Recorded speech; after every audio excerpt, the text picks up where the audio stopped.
welcome back to Opal&Mint. I am Ashley, and today we're going to be doing another swatch video, but this is going to be kind of a swatch and review of a palette. It is a palette I've had for a while, and I've mentioned it in videos, but haven't done a video on this palette because I have some negative things to say and I have been putting it off. But I think that if you are in the market for this palette and you're wanting to know if it's worth it, I want you to know the good and the bad so that you don't waste your money. Or hopefully this video will tell you if it is worth your personal money. So we're talking about the Gallo palette. This is the Gallo in Tintoretto palette because it comes with 3 Tintoretto travel brushes, which I adore the brushes and I will talk about endlessly. But here is the Gallo palette, and I've been putting this video off, but we're going to talk about these paints today, give you my thoughts. I do want to let you know, I did start filming and then the camera stopped and the footage was gone. So the first 3 swatches, we're going to redo on a separate sheet and then come back. So it might feel a little disjoined getting into this video. Sorry about that. But yeah, I just want to let you know my thoughts on this and whether I think it's worth your money or not. So let's go ahead, turn the camera around and start swatching. Okay, so I guess in the intro, I'm gonna already tell you what happened, but this is the point where the camera stopped and I deleted everything because I'm crazy. So I have swatched these 3, but I'm going to re-swatch them on a separate paper just so I can show you them live swatching, and then we'll come back to this. Oh dear. Okay, so let's start talking about these paints again. Let's start talking about these again. All right, so the first color in this palette is gold. And originally I thought that was a very strange choice for this palette, for such a small palette. And again, it's not tiny, but it is, it does only have 1 blue, which we'll get to in a little bit. But I would have rather had a second blue than this gold originally, but I actually have used this quite a bit and I enjoy the gold. So it makes the palette a little bit different than other ones on the market, and the gold is actually pretty shiny. So I'm actually not upset by having the gold in the palette. Okay, next color is yellow, and I'm going to be putting the names of the colors on the screen because I have to look them up on their website. But this yellow is beautiful. It's rich. It's a nice medium yellow. It's not too pale. I am not a fan of like lemon yellows, and this one's got a nice richness to it that I really enjoy in yellow. It mixes well.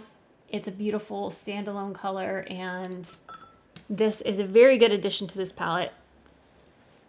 Greatly appreciate the yellow. Now, if you've been around here, you may know I've had issues with this palette, and there's reasons that I don't reach for it and pick it up as much as I probably should. But this color we're getting into now is one of the reasons. Now, this is malachite, and there's nothing wrong with the paint. But a little background, I don't like to wet my paints ahead of time. I like to just go in and paint. And I'm not a painter that likes to spray my paints. I don't like getting water everywhere. But I'm a quick painter who just likes to dig in, get some paint, and start painting. Well, this one just doesn't activate quite as quickly as I would like. It is a beautiful color. And I think in general, it's just a lighter color anyways. That's just what the color is. It's a paler color. But I have found myself getting frustrated while painting, scrubbing to get enough pigment out from this paint. So this paint in particular is one of the reasons that I'm not in love with this palette. Now, if it was just this one alone, that would be fine. But there's another paint in here that causes a much bigger problem for me, which we'll get to. But the malachite is a gorgeous, gorgeous color. It takes a bit of scrubbing for it to activate. And again, this is a me problem and not the paint's problem. It's just the style that I like to paint and the way that I use my paints is not conducive for me. So if you like to pre-wet your paints and spray them beforehand, then this is not going to be an issue for you at all. So just something to note, something on my personal frustrations of the paint. And again, it's a me thing, not the paint's problem. So there is malachite. We've got the gold, the yellow, and malachite. Let's move on to, this is permanent carmine. This is a beautiful color. Look at that richness. Again, my favorite part about this palette is the stinking brushes. I love these brushes. Oh, they're so pretty. So here is permanent carmine, a beautiful reddy pinky color. It's a more on the pink side of red, so you can mix some purples with this. Very beautiful, smooth, whoops, sorry. Very beautiful, smooth paint. All right, the next color is a purple. Again, I'll put it on the screen. I'm not sure the name at the moment, but here is this. This one also takes a little bit to activate, but not too bad. It is a gorgeous purple. It's a little bit different of a purple than I would just use by itself usually. I think one of the problems that I have with this palette is a lot of the colors, I don't like them straight from the pan as much. I have to mix other colors to make them work for me. So even though I like this color of purple, it's not one that I typically use without mixing something else in it. And when I'm travel painting and there's a smaller amount of mixing space, I just would like to have colors that are ready to go for me that I would use. But with all that said, this is a gorgeous purple. It's a gorgeous paint, and you'll see once it's dry, it's very beautiful. Okay, now we come to the main problem. My main problem with this palette is this blue. Now, this blue is lapis, and it is a gorgeous color. Beautiful blue. But it takes so stinking long. I think I may go down one because I made that one giant, so we'll go here. It takes so long to scrub out some paint. Like, I have to dig and dig. Even once you get it wet and you get some of the paint off, you still have to keep scrubbing. Like, it's a very hard paint. And for it to be the only blue in this palette, it's a pale blue. So it's not great for mixing. It's beautiful if you just want to use this as a pale blue. Oh my gosh, I'm not even on the screen. I'm all over the place today. I'm sorry. I got distracted by Christy Rice's live today and threw me off here. Okay. Anyways, it's a beautiful, gorgeous blue, but it's not a super pigmented because, again, it is lapis. And I just wish there was another blue in this set, one that I could use for mixing colors because I like to mix. There's not a green in here also that I just like to use straight from the pan. This is not a green I use in florals. The other green is not a green I use in florals. So I have to mix colors up. And the colors for mixing your primaries, like the blue, it's not tinted enough. It's not strong enough to use in mixing for me. So this is my biggest problem with this palette.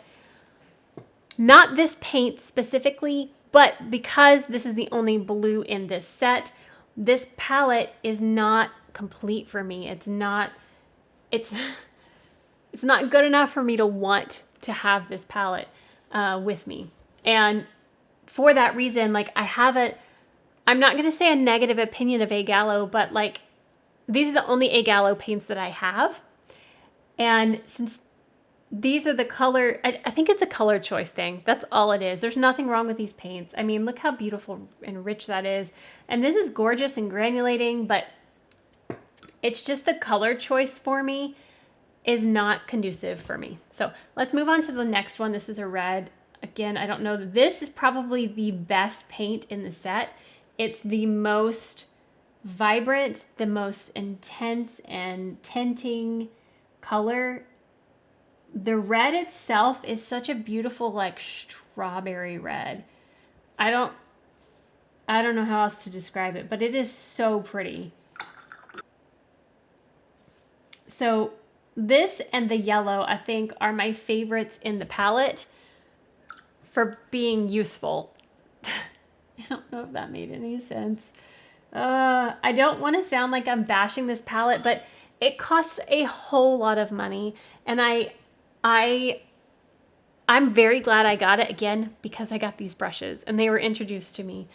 But if I did not have it and I already knew this information, I would just buy the brushes and not this palette.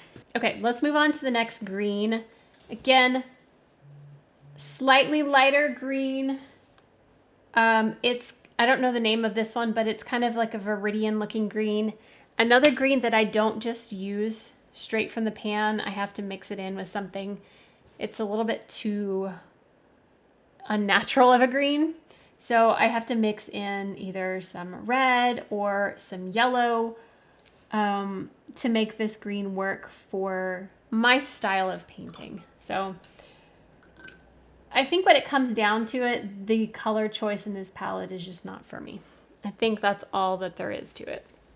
And then the last color in this set is sepia. So this is the one brown in the set. And again, this one is, do you see, like I got red on there, but it takes a little bit to activate. And so a lot of times I won't even use the sepia. I'll just mix up my own brown out of whatever colors I can that activate quicker. So like that red and that green, mixing those two. A lot of times I do that to make a brown instead of using this because it's just not strong enough and it takes a little bit to activate it. So it is a beautiful sepia. It's a beautiful brown and it does eventually give you that pigment. But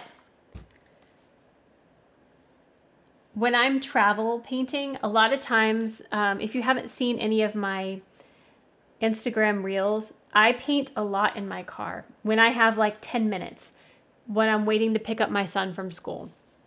And so when I'm travel painting and painting in my car, I don't have a whole lot of time. So I don't want to waste time trying to get the paints to activate. So that, I know I've hinted at this a lot when I talk about this palette in videos, and that is my main problem with it. The activation of the paints and the color selection. Just personally for me, not the best. I can mix colors and make them look beautiful, but it takes a lot of digging. I have to dig in the blue, scribble it on here, dig, and then I have a mess of colors. There's just not as much space because it is a travel palette. So I know that was a lot, but I did want to mention this palette and I wanted to get it swatched in my book, and I've had so many people asking questions. So do I think this palette is worth it? I think the brushes are worth it. The brushes, 1000%. I want more Tintoretto brushes. I love them so much. But this specific palette set, for me, I would not purchase it again. But if you like these swatches, you like these colors, and you don't mind wetting your paints, they do eventually activate, and they do have good vibrancy in color. Aside from the blue is not going to be an intense blue. It's just not what the blue is. So it could be worth it if this is something, if you like these colors. I personally love the palette itself. I've considered putting different paints in this palette because I like the wooden box itself. I feel like I've seen them somewhere sell just this box as well. I don't know if that's on the Gallo website. I love that the brush can sit there too. But yeah, that's my thoughts on, wait, I think it goes this way. Yeah. There are my thoughts on the Gallo wooden box palette. I am going to continue to use it. I have so many paints though that I'm using other paints over this. Like I pick other paints over this a lot of times, but the only reason I did use it so much in the beginning is because I loved the box and the brushes and I kept them together. So as soon as I took the brushes out of the palette, I stopped using the palette because it's just a struggle. So there are the swatches, and hold on. I hope this was helpful. Let me see if I can show you kind of what the gold looks. It is a little bit shiny, but it's not the most. All right, guys, I think that's going to wrap up this video. If you did enjoy this one and you want to see more of me swatching out my palettes, please give this one a thumbs up. And if you haven't already and you want to see our future videos, hit that subscribe button down below, and we will see you guys next time. Bye. We're going to be... Did I do everything that I needed? I have a thumbnail, I have an intro, I did all the swatching and the talking. I think we're good. Are we good? Why are you not focusing on my face?